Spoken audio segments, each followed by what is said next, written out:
हमने इस चैप्टर में अब तक दो बातें सीखी।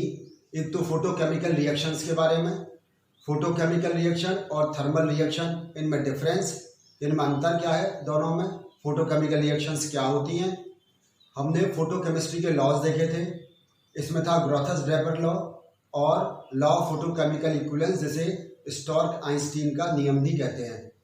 इसके अलावा जब सेकंड एपिसोड चलाया था तब हमने देखा था लॉज ऑफ एब्जॉर्प्शन, अवशोषण के नियम, जिसमें लैम्बर्ट्स लॉ, फिर बियर्स लॉ, फिर लैम्बर्ट्स बियर्स लॉ। इन तीनों को देखने के बाद फिर हमने एब्जॉर्प्शन कोफिशिएंट की बात की थी, जिसको हम मोलर विलोपन गुणांक या मोलर एक्सटेंशन कोफिशिएंट भी कहते हैं। और ये बताया था कि एग्जाम में मोलर एक्सटेंशन कोफिशिएंट आए तो किस प्रकार लिखना है। और फाइनली जब हमने बात की थी लॉज ऑफ एब्जॉर्प्शन में, तो उसकी लिमिटेशंस की बात की थी। आज हम बात करेंगे जैवलॉन्स्की डायग्राम। इसको समझने की कोशिश करें कि जब कभी भी कोई भी रिएक्शन मीडियम, कोई भी अभिक्रिया माध्यम या कोई भी पदार्थ फोटो रेडिएशंस का एब्जॉर्प्शन करता है, प्रकाश विकिरणों का अवशोषण करता है, तो उसमें फोटोकेमिकल चेंजेस भी होते हैं, फोटोफिजिकल चेंजेस भी होते हैं। जैसे मैंने आपसे पहले कहा था कि वो एब्जॉर्प्शन करेगा, एब्जॉर्प्शन करने के बाद क्या करेगा, वो लोअर से हायर एनर्जी स्टेट में जाएगा या हायर एनर्जी लेवल में जाएगा। तो ऐसे जाने से उसमें फोटोफिजिकल चेंजेस भी होते हैं, फोटोकेमिकल चेंजेस भी होते हैं। तो उन फोटोफिजिकल चेंजेस और फोटोकेमिकल चेंजेस को किसके द्वारा समझाया गया, जैवलॉन्स्की डायग्राम के द्वारा समझाया गया। तो आज हम क्या करेंगे कि जैवलॉन्स्की डायग्राम किस प्रकार बनाते हैं उसको सीखेंगे, और उसके बाद इसमें किस प्रकार से हम चेंजेस का आते हैं उसका डिस्क्रिप्शन, उसका वर्णन हम सीखेंगे। तो सबसे पहले मैं जैवलॉन्स्की डायग्राम बनाऊंगा, आप उसको ध्यान से देखते जाएं। ये जैवलॉन्स्की डायग्राम अगर एग्जाम में आता है तो आपको किस प्रकार बनाना है, और साथ साथ चाहें तो बनाने की इसकी प्रैक्टिस भी करते चले जाएं।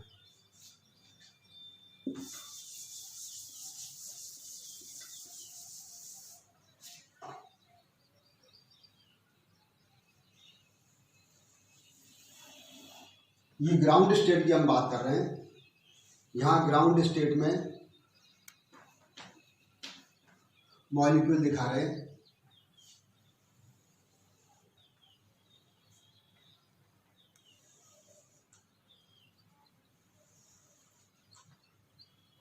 इसको फर्स्ट सिंगलेट स्टेट कहते हैं। इसको इस प्रकार से दिखा सकते हैं, फर्स्ट सिंगलेट स्टेट को। ये सेकंड सिंगलेट स्टेट है और ये थर्ड सिंगलेट स्टेट। ये सिंगलेट स्टेट है, यहां लिख देता हूं मैं। ये तो है फर्स्ट सिंगलेट स्टेट, ये सेकंड सिंगलेट स्टेट है,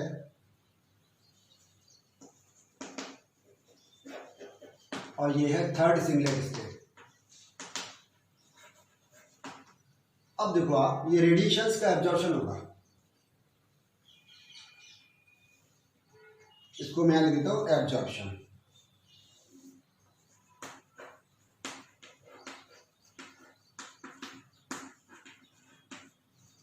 एब्जॉर्प्शन के बाद में ये ग्राउंड स्टेट है, ग्राउंड स्टेट। तो यहां से ये एब्जॉर्प्शन के बाद में ये फर्स्ट सिंगलेट स्टेट में भी जा सकता है, ये सेकंड सिंगलेट स्टेट में भी जा सकता है, और ये थर्ड सिंगलेट स्टेट में भी जा सकता है। ये डिपेंड करता है कि यहाँ पर जो रेडिएशंस का एब्जॉर्प्शन हुआ है इसकी इंटेंसिटी क्या है। तो ये एब्जॉर्प्शन के बाद में फर्स्ट सिंगलेट, सेकंड सिंगलेट या थर्ड सिंगलेट स्टेट में भी जा सकता है। इधर ही हम ट्रिपलेट स्टेट बनाते हैं।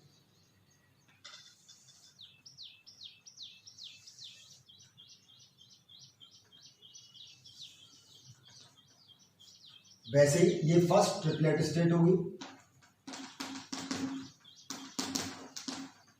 ट्रिपलेट, ये सेकंड ट्रिपलेट, और ये थर्ड ट्रिपलेट स्टेट, यहाँ एब्जॉर्प्शन नहीं होता। होता क्या है कि यहां से ये फर्स्ट सिंगलेट स्टेट से इंटर सिस्टम क्रॉसिंग के द्वारा, और ये फर्स्ट सिंगलेट स्टेट में, इसी प्रकार से ये भी इंटर सिस्टम क्रॉसिंग, इसके द्वारा ये सेकंड सिंगलेट स्टेट में, और इसी प्रकार ये इंटर सिस्टम क्रॉसिंग के द्वारा ISC इंटर सिस्टम क्रॉसिंग के द्वारा ये ट्रिपलेट स्टेट में पहुंचेगा। यहां से ये रेडिएशंस वापस आएंगी तो उसको फ्लोरोसेंस कहते हैं।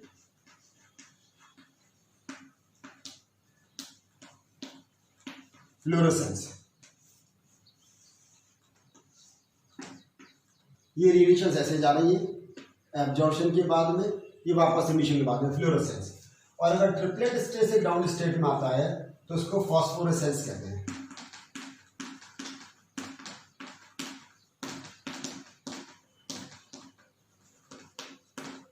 फॉस्फोरेसेंस,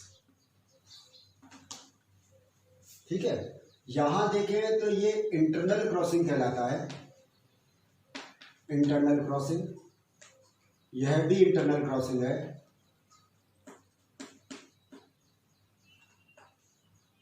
यहां भी अगर ये थर्ड ट्रिपलेट से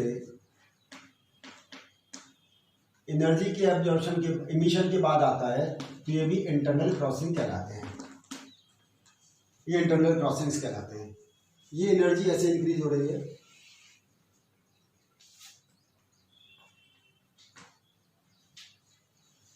ये एनर्जी। अब इसको समझ लें, ये बात आपको समझ में आ गई होगी। डायग्राम कैसे बनाना है एक बार वापस समझाता हूँ। ये ग्राउंड स्टेट है, यहाँ से एनर्जी का एब्जॉर्प्शन हुआ, ये एब्जॉर्प्शन दिखा रखा है। एब्जॉर्प्शन के बाद में ये फर्स्ट सिंगलेट स्टेट, सेकंड अथवा थर्ड, इस प्रकार से सिंगलेट स्टेट में जा सकता है एनर्जी के एब्जॉर्प्शन के बाद में, ठीक है। यदि ये इंटरनल क्रॉसिंग के द्वारा ये सेकंड, थर्ड से सेकंड, सेकंड से फर्स्ट में आता है तो इसको इंटरनल क्रॉसिंग कहते हैं। और यदि फर्स्ट सिंगलेट स्टेट से एनर्जी के एमिशन के द्वारा ये ग्राउंड स्टेट में वापस से आता है तो इसको फ्लोरोसेंस या प्रतिदीप्ति कहते हैं। इसी प्रकार से ये थर्ड सिंगलेट से थर्ड ट्रिपलेट, सेकंड सिंगलेट से सेकंड ट्रिपलेट और फर्स्ट सिंगलेट से फर्स्ट ट्रिपलेट स्टेट में जाएगा तो उसको इंटर सिस्टम क्रॉसिंग कहते हैं।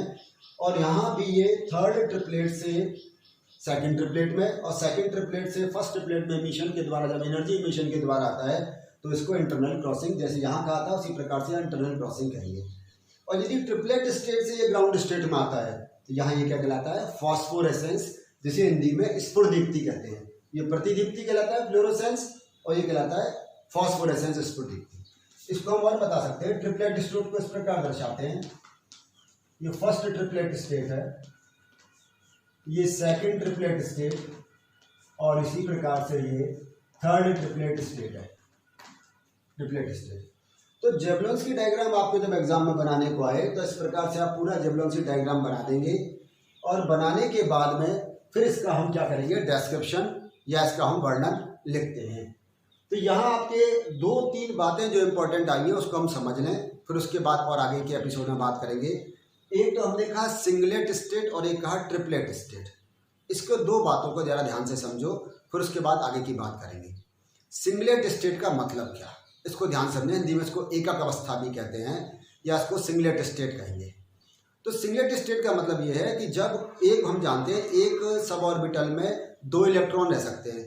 अब वो 2 इलेक्ट्रॉन यदि क्या है कि जैसे एक क्लॉकवाइज स्पिन कर रहा है, दूसरा एंटी क्लॉकवाइज स्पिन कर रहा है, एक क्लॉकवाइज कर रहा है और दूसरा कैसा कर रहा है, एंटी क्लॉकवाइज कर रहा है, तो इनका टोटल स्पिन 0 हो जाएगा। ऐसे समझें, जैसे मानो मैं यहाँ लिख कर दिखाता हूँ कि S टोटल स्पिन बराबर क्या होगा, ये S1 प्लस S2। अब पहले वाले का कितना होगा स्पिन, प्लस हाफ, और दूसरे वाले का प्लस कितना होगा, माइनस हाफ। आप समझ रहे हैं ना, एक माना क्लॉकवाइज है तो प्लस हाफ, दूसरा कितना है, माइनस हाफ, तो टोटल स्पिन का कितना हो गया, 0 हो गया। यहाँ तो बात समझा गई, ये टोटल स्पिन का क्या हो गया, 0। तो जब स्पिन मल्टीप्लिसिटी चेक करते हैं उसका फॉर्मूला है 2s + 1, 2s + 1, तो 2 × 0 + 1 ये बराबर कितना हो गया होगा। तो यदि वे एक क्लॉकवाइज स्पिन है, एक एंटी क्लॉकवाइज स्पिन को दर्शा रहे हैं, तो इसका हम स्पिन मल्टीप्लिसिटी को किससे दिखाएंगे, इसका निकाल कर लिखेंगे तो 1 आएगा। इस कारण से इसको कहा सिंगलेट स्टेट। कोई कई बच्चों के दिमाग में बात आती है सिंगलेट है, सिंगलेट बाद फिर ट्रिपलेट क्यों आया, डबलेट क्यों नहीं आया, तो इस कारण से इसको सिंगलेट कहा। अब ट्रिपलेट को समझो, यदि दोनों इलेक्ट्रॉन एक ही डायरेक्शन में स्पिन कर रहे हैं, या तो क्लॉकवाइज या फिर एंटी क्लॉकवाइज, तो देखो फिर क्या हो जाएगा, ये प्लस हाफ, अगर ये भी एक ही डायरेक्शन में तो इसका भी प्लस हाफ, तो टोटल स्पिन कितना हो गया, 1। Plus half plus plus half. तो ये अब किसके लिए निकाल रहे हैं हम? ट्रिपलेट स्टेट के लिए।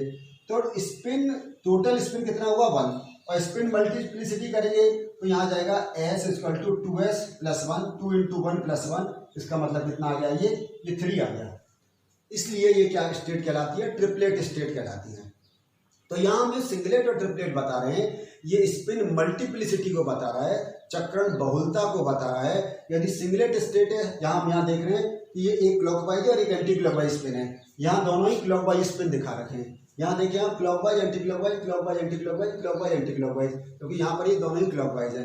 तो इस कारण से स्पिन मल्टीप्लिसिटी यहाँ पर ट्रिपलेट स्टेट में 3 निकल कर आ रही है, और यहाँ हम देख रहे हैं ये 1 है। इसी कारण से इसको सिंगलेट स्टेट और इसको ट्रिपलेट स्टेट कहते हैं। इतना हमें जर्नल से डायग्राम बनाकर फिर हमें सीखना है। अब इसके ही आगे हम इसको नेक्स्ट एपिसोड में पढ़ेंगे। धन्यवाद।